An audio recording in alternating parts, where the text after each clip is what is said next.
My passion is to really serve others. And what fulfills me is serving them, serving my colleagues, the staff I have the pleasure of being with, the physicians and nurses, serving them so that they, in turn, can bring their best gifts to the table.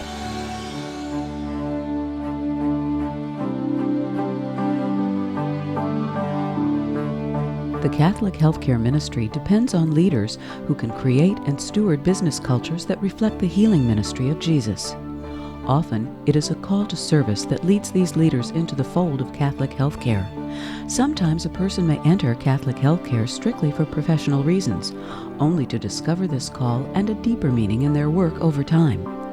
Whatever the path, their leadership, nurtured and inspired through formation opportunities, will help to preserve and expand the Catholic health ministry. And in the process, they and those they serve will grow and change.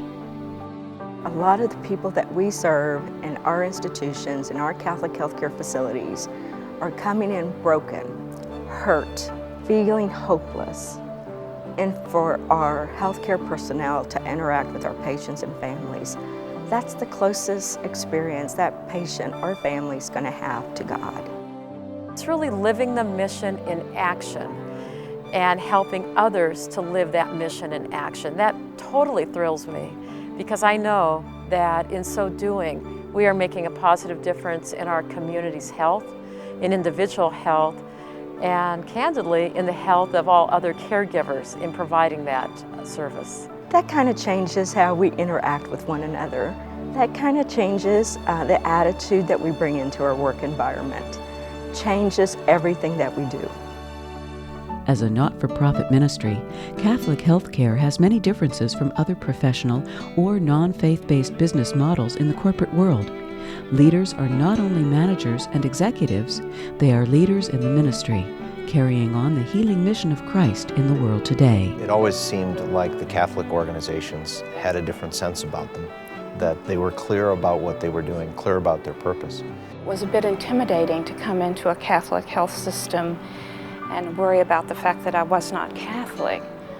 But I think looking at the larger picture of what the organization is all about and understanding the values, it will grow with you.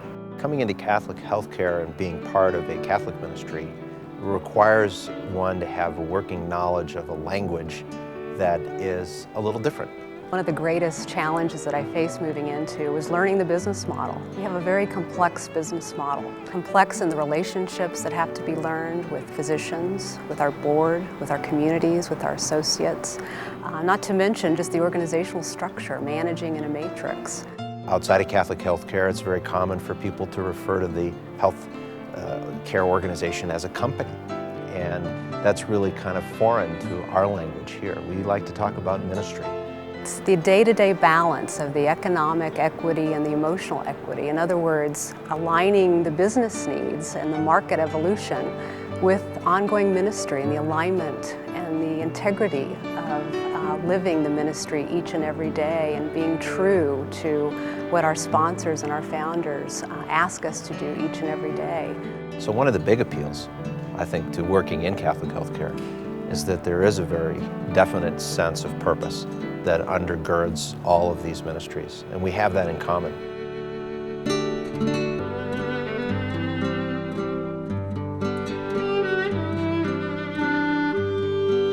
Cardinal Bernardin, the former Archbishop of Chicago, once reflected that sometimes people mistakenly think that the mission aspects of healthcare are the responsibility of the religious and the clergy, and the business aspects the laity's responsibility. The integration of both aspects is essential for both religious and laity. It's very important for everyone working in all parts of this to see how they are connected to the rest of the organization, because all of those components are required to make it work. So when you're sitting with a group of people, say in an accounting department, first of all, to talk about the importance of the work that they're doing and how it connects, and to help them have a sense of vocation so that it's a greater life meaning to them than just simply, I balance the books or I pay the bills. It's inspiring them, it's motivating them, it's demonstrating and living the values of our system, of our sisters. There's actually two illusions that I think I've grappled with in my role. One is the illusion of insignificance. Again, the idea that you're a cog, you can't make a difference in the big scheme of things. And the other is the illusion of significance, of thinking because you're in this role now, you can really make, this great difference. And neither one of those is true. And I think the way that I've reconciled those two illusions is the concept of the body of Christ, that we're all parts of that body, parts of that healing ministry. And I may just be a toenail, but the body of Christ can do anything. And some of the things that we can do are to share, to let them have a chance to hear the stories that are occurring day by day, and also to show them that there is opportunity right there in the room with them. I love seeing people succeed, and I'm their biggest cheerleader.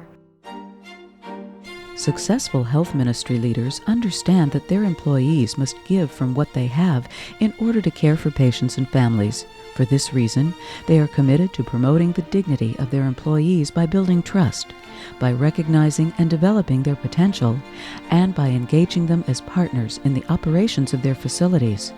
Employees who are cared for are better able to offer care to others. One day I brought a group of finance people into a room together, and I wasn't quite sure what I wanted to do with this meeting. It was just a regular staff meeting. But I thought, you know what, this group has as much pain and anguish as any other group. They work in an office. They don't have, blood and, broken bones to look at, but let's just find out. And we spent about 15 minutes or so just talking about pain and suffering in a general way. And then we spent 15 minutes in centering prayer.